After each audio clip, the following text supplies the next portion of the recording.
Central Intelligence Agency report concerning unidentified flying objects document listed as R0-0-5-6-0R0-0-0. The National Investigations Committee on Aerial Phenomena, the 1964 NICAP report released under the Freedom of Information Act. This report represents one of the most authoritative investigations of unidentified flying objects ever carried out in the United States, with hundreds of its pages devoted to and complex detailed and forensic examination by top academics, military officials, scientists and professionals from all walks of life. The report covers every known aspect of UFOs. Indeed, the 1964 NICAP report is so comprehensive in its analysis of UFOs it's no surprise to find it locked in the secret vaults of the United States Intelligence Services for over 30 years. Section 8 of the report covers the potentially hazardous aspects of electromagnetic interference from unidentified flying objects. Section 8 Electromagnetic Effects. There are three basic types of UFO reports. 1. UFOs detected by the unaided human senses. 2. UFOs detected by mechanical instruments, but not by human senses. 3. UFOs detected by the human senses and substantiated by instruments. Of these, the cases of UFOs being detected by the senses and confirmed by instrument generally are considered the most significant. Examples would include UFOs observed visually, which apparently at the same time caused electromagnetic interference, or simultaneous radar visual sightings, and UFOs reliably observed and also photographed. The cases in this section generally involve detection of an unidentified flying object by more than one of the human senses, or by the human senses substantiated by some instrument. The human organism itself is a rudimentary scientific instrument. When a person not only sees something but also experiences the physiological effects of it, an extra dimension is added to his observation. If the effects are objectively verifiable by other persons, then so much the better. Thus, if a UFO is reliably observed, and it also leaves physical markings or traces, this adds a further objective factor to the UFO report. Another way of analyzing UFO sightings is to consider what they affect. A sighting may affect not only the human senses, it may also affect machines or instruments, as an example causing electromagnetic interference in an automobile, or leaving an image on film and showing up on radar, or it may affect nature, leaving physical markings or substances on the ground. The strongest UFO cases would be the ones involving several of these aspects. Electromagnetic effects continue. In June 1960, NICAP published a booklet listing and analyzing reported UFO cases in which electrical circuits were disrupted in the presence of unidentified flying objects. The phenomenon was first reported during the widespread sightings of November 1957, but subsequent research uncovered additional cases which occurred before and after the 1957 incidents. The NICAP electromagnetic report concluded that the evidence was sufficient to warrant a more thorough investigation of UFOs, and an attempt to learn more about the electromagnetic phenomenon through deliberate instrumentation for that purpose. The report was circulated to several hundred interested parties. This included scientists and members of the United States Congress. The electromagnetic report was a study of 81 main cases, plus 9 borderline ones which had some characteristics in common with the main cases. It was suggested that there were no doubt other similar experiences, either buried in the literature somewhere or unreported due to poor news coverage at times of UFO sightings. In the intervening 3.5 years, an additional 39 cases have been discovered. 32 of these had occurred before the June 1960 publication date of the NICAP electromagnetic report. 7 have occurred since, where sufficient information was available to justify their inclusion. The newly discovered cases have been added to the original chronology. The recent discovery that electrical circuits were upset by upper atmospheric atomic tests during the 1961 and 62 atomic experiments leads to interesting speculation, and makes a definite scientific experiment feasible, concerning the manner in which unidentified flying objects could affect electrical circuits. These points are discussed following the chronology of electromagnetic cases. The chronology of electromagnetic cases. The cases listed here represent only an sample of NICAP's reports in which a distinct UFO, either a plainly visible object or light source, not a diffuse or intermittent flash of light, but observed UFOs at the same time and place that a definite electromagnetic effect such as a car stalling has occurred. The NICAP UFO Electromagnetic Interference Report Number 1, dated August 28, 1945, near Iwo Jima, Japan, and C-46 type aircraft had engine trouble and lost altitude. 3 UFOs were observed from the plane. Report Number 8, dated January 2nd, 1954, near Santa Ana, California. Car radio quit and motor missed as UFO passed low over car. Report Number 9, dated June 21st, 1954, Ridgeway, Ontario, Canada. Car motor quit as UFO crossed highway ahead of car. Report Number 18, dated October 14th, 1954, near Brosses-Tillot-Sewan, Etloir, France. Motorcycle stalled. Round lighted UFO observed about 50 yards ahead. Report Number 21, dated October 20th, 1954, Schirmeck, France. Motorist felt paralyzed. Motor stalled, heat felt. UFO on road. Report Number 22, dated October 21st, 1954, near La Rochelle, France. Motorist and child felt shocking heat. Motor and headlights failed. Then luminous UFO became visible ahead of car. Report Number 24, dated October 27th, 1954, near Lindsay, France. Headlights and motor failed. 2 passengers felt electric shock. UFO passed ahead of car. Report Number 27, dated February 2nd, 1955, near Vallara, Venezuela. Commercial airliner en route from Barquisimeto.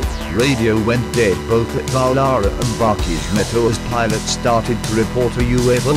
Report Number 28, dated April 6th, 1955, New Mexico. 3 unusual green fireballs observed. Heavy radio and TV disturbance noted. Report Number 33, dated May 1st, 1954, Tokyo, Japan. TV pictures distorted as UFO passed overhead.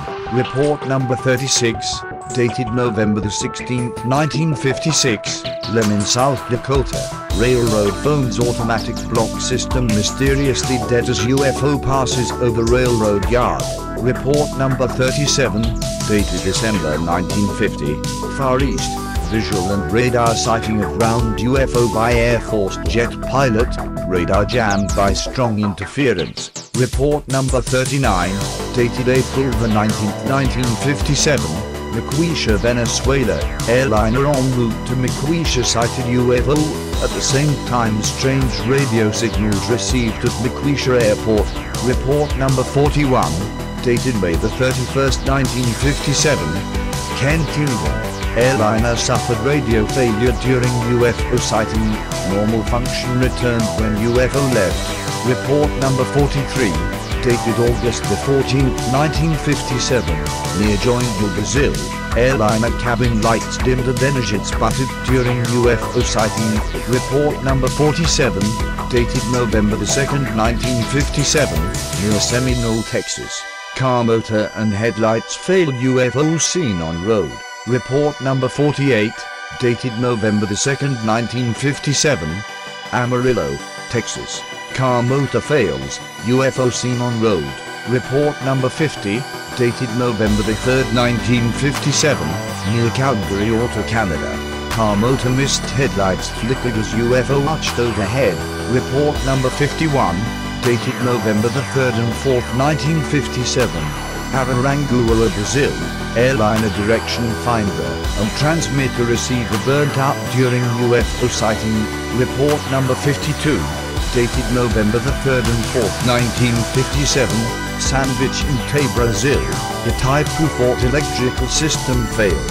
Sentries received burns as UFO approached and hovered.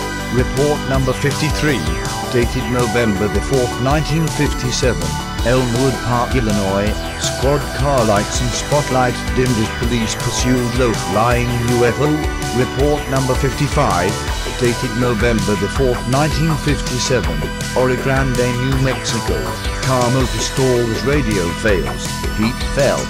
Witnessed by Mr. James Stokes and White Sands engineer. Report number 58, dated November the 5th, 1957, near San Antonio, Texas. Car radio quit, headlights dimmed, engine stopped, UFO seen hovering low over field. Report number 59, dated November the 5th, 1957, Hilly, Texas. Farmer saw UFO at same time, neighbor reported TV off. Report number 60, dated November the 5th, 1957, Philadelphia, Pennsylvania. Apartment lights dead, electric clock stopped, bright light awakened couple. Milkman reported flaming disc.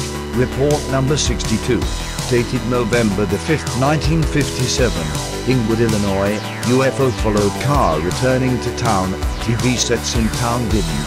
Finally losing both picture and sound during same period of time. Report number 63, dated November the 5th, 1957, Springfield, Ohio. Car and cab stalled as UFO observed. Report number 66, dated November the 6th, 1957, Santa Fe, New Mexico. Car motor failed, car clock and wristwatch stopped as UFO passed low over car. Report number 67, dated November the 6th, 1957, Danville, Illinois. Police chased UFO, unable to notify police headquarters as the radio went mysteriously dead. Report number 72, dated November the 9th, 1957, near White Oaks, New Mexico. Car lights failed as UFO observed. Report number 73, dated November the 10th, 1957, Hammond, Indiana. Loud beeping caused radio interference as police chased UFO. TV blackout in city. Motorist reported radio failure. Report number 74, dated November the 12th, 1957, Romney, New Hampshire. Car motor and lights failed at the same time. Ground Observer Corps reported UFO. Report number 75, dated November the 12th or 13th, 1957, Hazleton, Pennsylvania. TV disrupted as UFO seen. Report number 76, dated November the 14th, 1957, Tamaroa, Illinois. Power failed for 10 minutes in a 4-mile area just after hovering UFO flashed. Report number 77, dated November the 15th, 1957, Cachoeira, Brazil. Several car motors failed as drivers attempted to approach UFO hovering low above ground. Report number 78, dated November the 25th, 1957, Najimaya in Brazil. All city lights failed as 3 UFOs passed overhead. Report number 79, dated December the 3rd, 1957, near Ellensburg, Washington. Truck motor almost stopped, caught again as UFO sighting confirmed by police. Report number 82, dated December the 18th, 1957, Sarasota, Florida. White light source glided overhead, TV interference noted. Report number 83, dated January the 13th, 1958, Casino, New South Wales, Australia. Interference on car radio as UFO followed car. Report number 84, dated January the 30th, 1958, near Lima, Peru. Truck, car and bus passengers felt shock. Motors of all 3 vehicles failed as UFO descended and hovered. Report number 86, dated May 1958, near Richmond, Vancouver. Engine of car began running roughly. Driver then noticed UFO following car. Report number 87, dated August the 3rd, 1958, Rome, Italy. Luminous UFO observed passing overhead as city lights failed. 1 report of car radio failure. Report number 88, dated August the 31st, 1958, La Verde, Argentina. Light Piper aircraft engine increased its revolutions abnormally during UFO sighting. Engine normal after UFO left. Report number 89, dated October the 3rd, 1958, Fukushima, Ken, Japan. portable radio emitted strange buzz as green fireball passes by. Report number 91 dated October the 26th, 1958.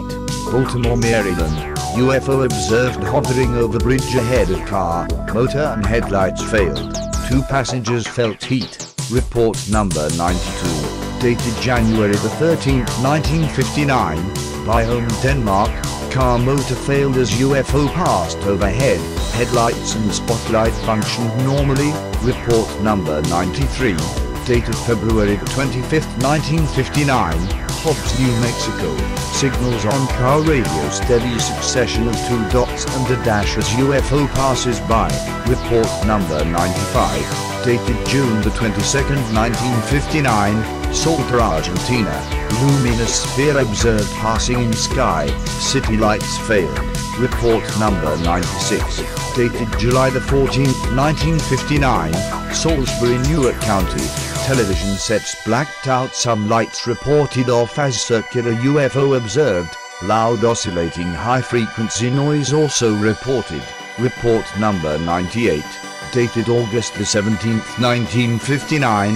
Uberlândia, Minas Gerais, Brazil. Automatic keys at power station turned off as round UFO passed overhead and followed the drunk line. After UFO left, keys turned back on automatically. Normal functions resumed.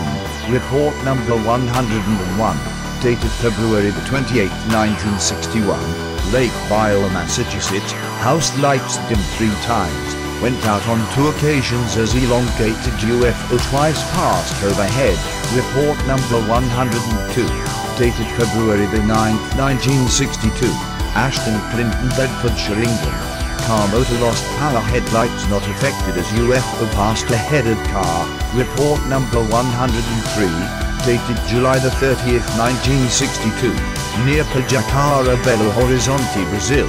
Car motor stopped, then oval UFO seen alongside road. Report number 104 dated September the 20th, 1963. Bontagi, Victoria, Australia.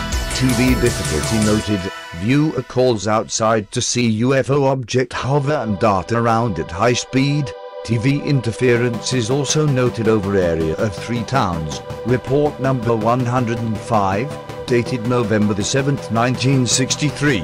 San Francisco, California. Fireball observed, shockwave felt over the San Francisco Bay Area. Unidentified signal picked up by local radio station. NICAP UFO electromagnetic interference cases continue. During the summer of 1963, the story broke that Russian nuclear tests of 1961 and 62 in the atmosphere had knocked out the electronic equipment on board a US satellite in space. Publicity about this little-known side effect of high-yield nuclear explosions immediately led to the speculation of the military applications of it.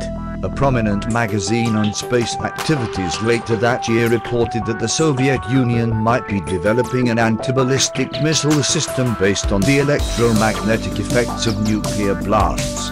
The main significance of this discovery, in relation to unidentified flying objects, is that it provides a clue about how UFOs might affect the electrical systems of automobiles. American scientists have theorized that an electromagnetic pulse is emitted by large nuclear explosions at high altitude. John Crittenden, General Electric consultant on radiation, has stated, the detonation of nuclear weapons produces radiation over the entire electromagnetic spectrum. The prompt gamma pulse will affect electronic devices sensitive to ionization, and the radio frequency signal propagated carries enough energy to damage electronic circuits drastically. Mr. Crittenden added that a 1 megaton explosion in space could affect electronic systems over a radius of 110 miles or more. In testimony before the House Committee on Science and Astronautics, major aerospace firms have strongly advocated the development of an atomic engine for use in the United States space program. Douglas Aircraft Corporation, for example, citing the inefficiency and great expense of normal rocket boosters, stated, a gross reduction of these costs will come only with the development of a propulsion system with truly superior performance. Only then will extensive manned space travel on an interplanetary scale be practical. In our opinion, the greatest immediate hope for such an improvement may be found in nuclear propulsion system. The energy locked up in matter obviously is universal. Unidentified flying objects could plausibly have some nuclear propulsion component, perhaps controlling explosions which incidentally interfere with electrical circuits under certain conditions. Another conceivable explanation for the electromagnetic interference effects observed in the presence of unidentified flying objects is that some atomic device or weapon on board is used deliberately and selectively as a test or for other purposes. However, this is purely speculative.